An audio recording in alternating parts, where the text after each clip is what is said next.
Wow!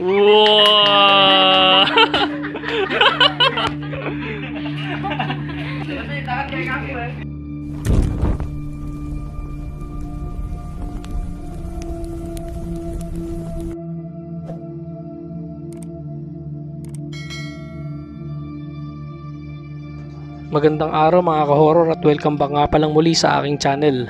Nandito na naman nga pala tayo sa bagong episode ng Agimat Testing Reaction Video. Bali ang video nga pala na bibigyan natin ng reaction ngayon ay nagmula sa bansang Indonesia. Alam naman nating lahat, lalong lalo na yung mga taong naniniwala sa mundo ng espiritual, na ang bansang Indonesia ay napakayaman din pagdating sa kultura ng pag-anting. Kung dito sa Pilipinas ay meron tayong medalyon, sa kanila naman ay meron silang tinatawag na amulet. At kung meron tayong mga mutya ng kalikasan dito sa Pilipinas, ay meron din silang mga bato na kung saan ito ay hinuhulma nila at inilalagay sa singsing, na kung saan nagbibigay ng hindi pangkaraniwang lakas at kapangyarihan sa naghahawak nito. At yan mga ka-horror ang bibigyan natin ng video reaction ngayon, ang bato akik na nagmula sa Indonesia. Itong bato kasi na ito mga ka-horror ay pinaniniwalaan nila na nakapagbibigay ng kakaibang lakas at kapangyarihan kung ikaw ay nagtatanga ng ganitong klase ng bato. At dito nga sa testingan na ito mga ka-horror ay pinapakita lamang nila na kapag ikaw ay nasa ilalim ng kapangyarihan ng bato akik, ay kaya mong buhatin ang isang bagay na imposible mong mabuhat kung ikaw ay isang normal na tao lamang. So ano pa nga ba ang hinihintay natin mga ka-horror? Tara at sabay-sabay nating panoorin at sabay-sabay tayong magbigay ng reaksyon sa video na nanggaling sa Indonesia, ang bato akik. Sa video nga na ito mga ka-horror ay may makikita tayo na 4 na kalalakihan na nagmula sa Indonesia, at mapapansin natin na tila meron silang balak gawin dito sa motor. Actually bubuhatin nila yung motor na yan sa pamamagitan lamang ng daliri nila, yung hintuturo at yung hinlalato. Kumbaga pagdidikitin nila yung kanilang dalawang hintuturo at hinlalato at ipupwesto nila ito doon sa may motor at bubuhatin nilang 4. So yan, makikita nyo naman mga ka-horror na naghahanda na sila. Bali dito sa unang attempt nila ng pagbuhat sa motor na ito ay hindi pa sila kargado ng kapangyarihan ng bato akik. Dito nga ay ipapakita lamang nila na kapag ikaw ay hindi kargado ng kapangyarihan ng bato akik ay hindi mo mabubuhat yung motor. Ayun nga, nakita nyo naman mga horror yan, tinatry nilang buhatin. Actually hindi nga umangat yata yung gulong doon sa kalsada. Ayan hindi talaga nila mabuhat. Actually mga ka-horror, yung ganitong klase ng testingan ay isang simpleng testingan lamang, pero nagpapakita ito ng pagkakaiba ng kapag ikaw ay kargado ng agimat at kapag ikaw ay isang normal na tao lamang. Gaya nga ng nasa video na ito mga ka-horror, na itong 4 na tao na ito ay hindi pa kargado ng kapangyarihan ng bato akik, kaya hindi nila naiangat o hindi nila nabuhat yung motor. So panoorin naman natin mga ka-horror kapag sila ay napailalim na sa pangyarihan ng bato akik kung ano ang mangyayari. So dito naman sa video na ito mga ka-horror ay mapapansin natin na doon sa isang motor na kulay asul ay may nakapatong na isang tabo.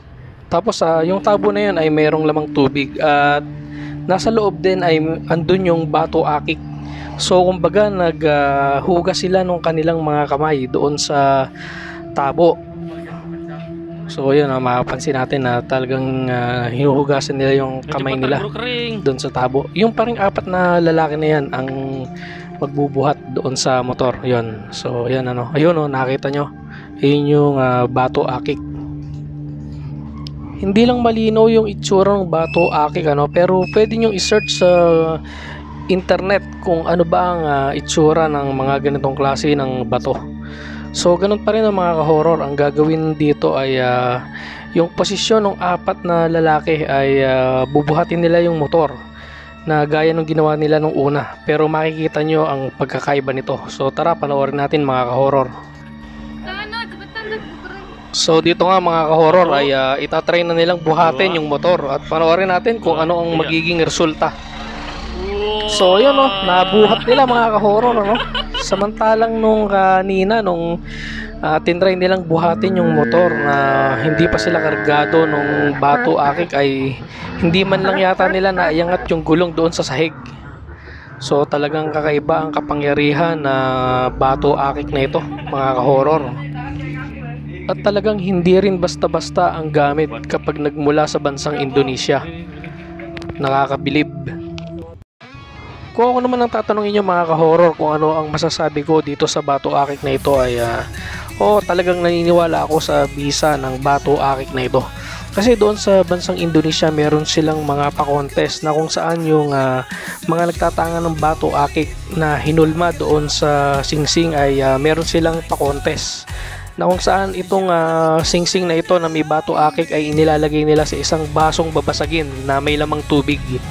Tapos papuputukan ito ng baril na air gun at kapag hindi nabasag yung baso ay ibig sabihin pasado yung bato akik na yon. So ibig sabihin talagang sikat yung bato akik sa bansang Indonesia. At nakita naman natin doon sa testingan na noong hindi kargado yung 4 na lalaki ng kapangyarihan ng bato akik ay talagang hindi nila naiangat yung motor. Pero nung naghuhugas na sila ng kamay doon sa tabo na may lamang bato akik ay naiangat nila yung motor. Actually mataas yung nga yung pagkakaangat nila at parang walang kabigat-bigat doon sa motor nung inangat nila. So talagang nakakabilib. Kung kayo naman ang tatanungin ko mga ka-horror, ano ba sa palagay nyo? Tunay nga kaya at legit ang bisa na ibinibigay ng bato akik na ito? Kayo na po ang bahalang humusga. Hanggang dito na lang mga ka-horror at samahan nyo akong muli sa mga susunod ko pang mga video patungkol sa agimat. Maraming salamat po. Laging may bago, lagi kang sigurado sa Vincent Ray TV, panalo ang boto. Kaya tara na, sumama sa biyaheng tunay. Di lang basta vlog, ito'y tulay. Agimat sa kamay, apoy ang taglay. Puso't sipag, yan ang alay. Vincent Ray TV, siga sa galawan. May agimat na tangan, parang kabalyero ng tahanan. Sa YouTube lumilipad, parang kalagaban hangin. Like sub at bell, yan ang